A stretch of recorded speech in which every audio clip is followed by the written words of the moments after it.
Pessoal, hoje a gente vai falar sobre esse tipo de estrutura metálica. Estrutura metálica pontaletada sobre laje, tá? O pessoal vem me perguntando bastante, Maicon, como é que a gente faz esse tipo de estrutura? Porque se a gente joga carga de vento, qual modelo que normalmente você utiliza? Como que você faz o lançamento disso, tá? Então eu vou trazer para vocês aqui um modelo de cálculo, exemplo, e também um detalhamento que eu fiz recentemente para uma obra entregue de uma UBS, tá? USF. Então aqui vamos iniciar primeiro pelo detalhamento. A gente tem aqui, ela acompanha o mesmo esquema de lançamento de um pórtico, de um barracão normalmente.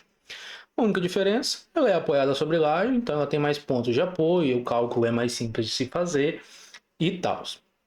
Então aqui a gente tem os pórticos, tá? Eu sempre gosto de trabalhar com perfil metalon ou com esse perfil quadrado, metalon, dependendo do lugar ali, ou até o boca com boca. Tá? Antigamente eu trabalhava com o boca com boca, só que o pessoal reclamava bastante por questão de solda.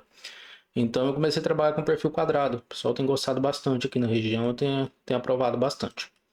Então a gente tem esse pórtico com perfis quadrados, normalmente é 70-70 no 2,25, tá? A depender do vão e depender do cálculo também. E aí o mesmo perfil usando de pontalete, tá? Por isso que aqui na região a gente chama de cobertura pontaletada sobre laje.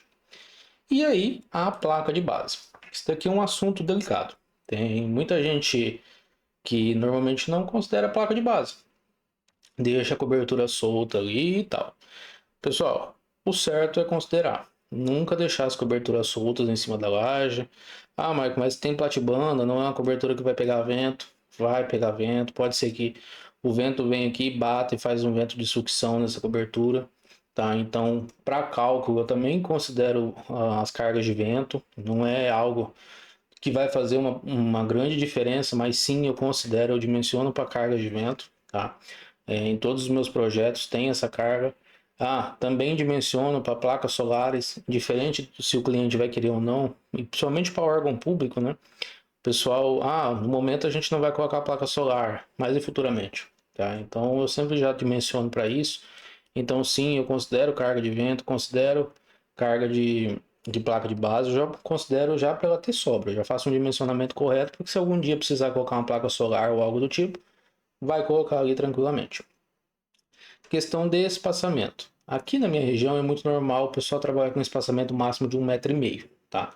Mas você pode fazer o espaçamento a cada 2,20 m, dependendo do tipo de telha que você está trabalhando e a carga conforme os catálogos das telhas, tá? Do fabricante.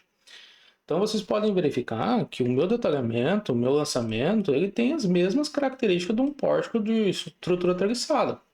Então eu tenho contraventamentos, tá? Eu lanço contraventamento, eu lanço a barra de travamento das terças para diminuir a flambagem nas terças. Eu tenho placa de base com chumbadores, mas Michael, o chumbador ele já não vai estourar a capa e pegar no bloco de enchimento ou até na bigota. Para esse tipo de cobertura, o nosso escritório ele já trabalha com uma capa de 5 centímetros. E eu trabalho com um paraboard de 3 oitavos, que dá ali 4 centímetros de perfuração.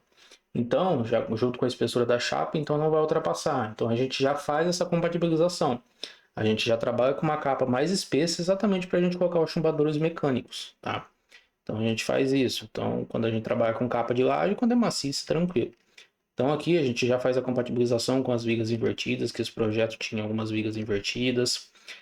Aqui onde é reservatório, para esse caso aqui que era um vão curto, eu já trabalhei também com perfil fechado, tá? Um perfil um metalon 100 na chapa 3. Para um dia precisar tirar isso daqui, eles tiram as terças ali, consegue ter acesso ao reservatório, é algo fácil.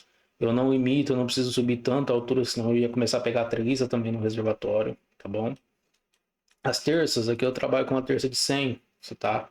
Aqui, como eu tinha uma carga um pouco mais bruta que o pessoal tinha solicitado, então tem esse esquema aqui com uma cantoneira parafusada na viga.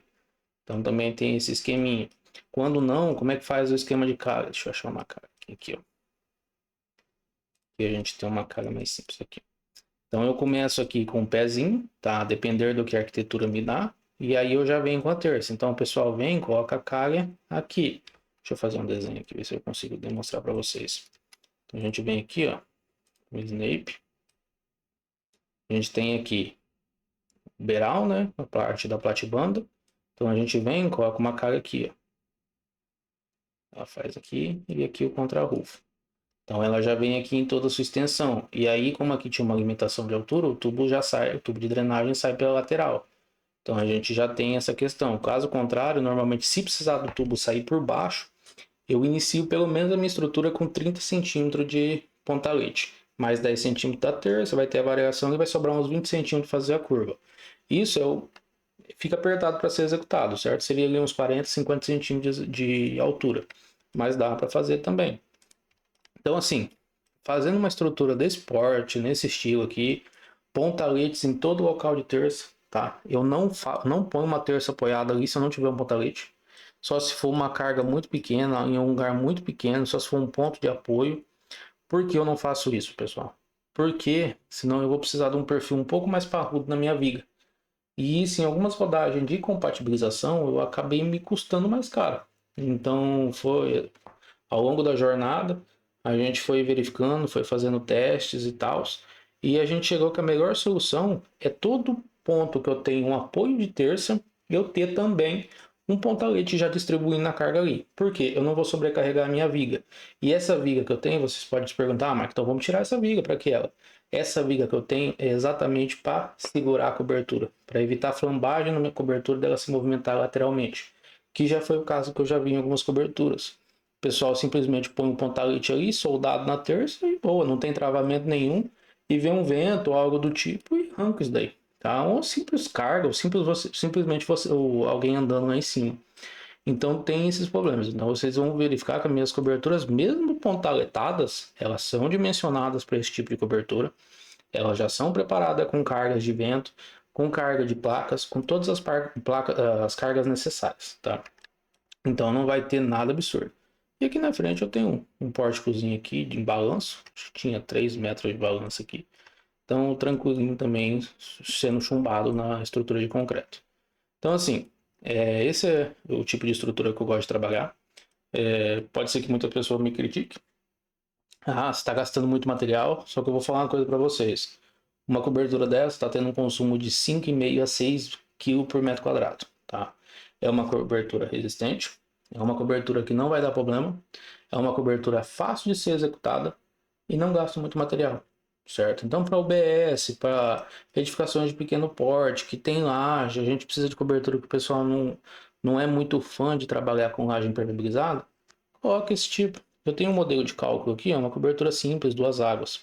Então, se a gente vir aqui em cálculo cargas, eu venho aqui, ó, ditar cargas sobre os panos, eu tenho aqui a minha carga permanente, 15 kg por metro quadrado, a minha sobrecarga, 25 kg por metro quadrado, o vento 1 e o vento 2. Então, sim, eu lanço até o vento de sucção e de pressão. Por quê? Eu dimensiono como se fosse uma cobertura, indiferente se vai ter platibanda ou não. Eu estou preparando para isso. Pode ser que durante a obra o pessoal venha lá e execute primeiro essa cobertura e não tenha colocado lá ainda fechadas platibandas. É difícil, mas o método executivo também varia conforme construtor e construtor e regiões, né?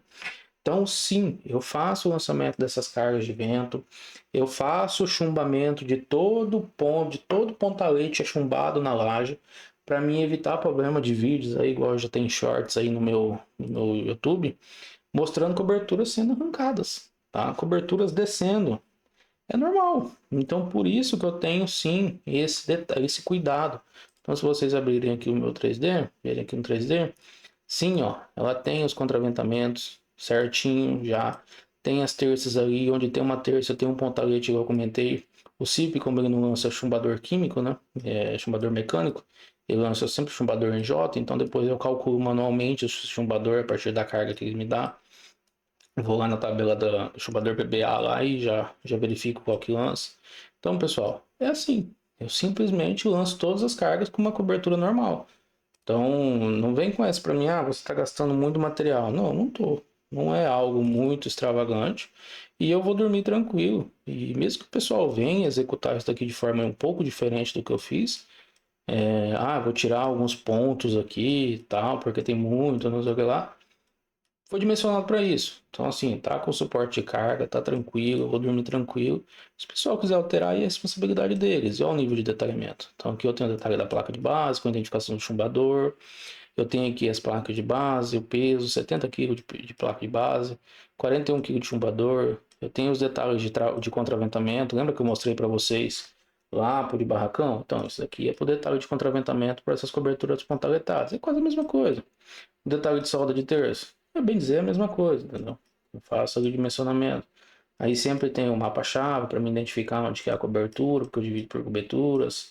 As notas de projeto também tem. Eu tenho a planta de locação das placas de base. Então lembra que eu sempre falo para vocês, quando for iniciar um detalhamento, sempre de baixo para cima. Então, o que, que tem que fazer se a gente fosse executar isso daqui? O pessoal tem que vir, faz a locação das placas de base, dos eixos ali a partir das placas de base. Então eles locam, chumba essas placas de base, depois vem com os pórticos e começa a soldar, ou se já vem pronto, já se só posiciona em cima das placas de base e solda em cima das placas de base. Tá? Então é assim o método executivo. Folha 2. Aqui é o detalhamento dos pórticos, ó, tem o detalhamento deles com a cota das alturas. Então, aqui já como era em BIM, já tem as telhas aqui certinho, os identificadores. Idem aqui, então tem tudo certinho. Então é o mesmo procedimento de montagem de prancha lá para um galpão, igual vocês aprendem no curso de template. Então aqui tem 2.000 quilos para essa cobertura. O detalhamento do perfil, como é uma cobertura simples, eu acabei colocando também. Então aqui, ó, folha 3, uma mesma coisa, tá? Então detalhamento, tal. Então, olha como é que. Ah, Marco, mas é um projeto simples. Mas não é porque é um projeto simples que você tem que entregar um detalhamento simples também. Você pode entregar um detalhamento muito bom, mesmo sendo um projeto simples. Olha aqui, o jeito que ficou, ó, terço parafusado, identificado aqui sobre a viga. Então, aqui, ó, terço parafusado sobre a viga. Identificadores, tá? Então, tem os eixos, identificadores, ó, o pórtico 1. Então, tem todo o detalhamento, muito bem detalhado o projeto, mesmo sendo um projeto simples. Você não precisa ter dor de cabeça lá, assim que você assina uma RT, mas mesmo assim é um projetinho simples, eu não preciso esquentar a cabeça que isso daqui o Zé Pedreiro faz. Eu já escutei muito isso daí, ou o serralheiro da cidade faz. Mas eu prefiro dormir tranquilo, enviar o projeto para a obra, se eu fui contratado para fazer esse projeto. Então, aqui tinha projeto de estrutura de concreto e estrutura metálica. Então, nada mais essencial do que a gente fazer um projeto a nível disso. Então, aqui, ó, projeto aqui já para as placas lá do reservatório. Então, aqui, ó, o chumbador, já é um chumbador curvado, tá? Ele é um J esticado, por quê? Porque eu tenho limitação de espessura da minha viga. Era uma viga de 14, se eu não estiver enganado. Então, eu preciso ter essa compatibilização. E aqui eu consigo fazer tudo no Revit. Ah, Marco, mas você fez esse chumbador? Sim, eu fiz esse chumbador. Esse chumbador eu que ajeitei ele, fiz o detalhamento dele, organizei ele, fiz o dimensionamento dele. O CIP muitas vezes não faz o dimensionamento desse daí. Com certeza ele não vai fazer nessa angulatura. Então eu que fiz. O detalhamento das placas de base para o pórtico. Como que funciona aqui também. Olha lá. Tudo identificando a vista do pórtico. 3D do pórtico. Olha o nível de detalhamento, pessoal. É um projeto simples. O cliente olha isso aqui e fala assim, nossa, era um projeto simples e o engenheiro entregou um material de primeira. Então, é isso que vocês têm que fazer. Então, eu vim trazer para vocês esse detalhamento. Aí muita gente vai falar, mas é um detalhamento simples, Marco. Sim, é um detalhamento simples, de uma cobertura simples, mas que não vai me dar dor de cabeça durante a execução da obra. Entendeu? Então, esse é um tipo de cobertura pontaletada que o pessoal trabalha muito. E eu queria mostrar para vocês. Tá? Então, eu vou deixar o link do template que eu utilizei aqui no detalhamento também. Vou deixar o link do template na descrição. Se vocês tiverem mais dúvidas, mais questionamentos sobre projetos, deixa aqui nos comentários que eu vou ler todos e vou trazer mais vídeos explicando sobre a dúvida de vocês. Até a próxima.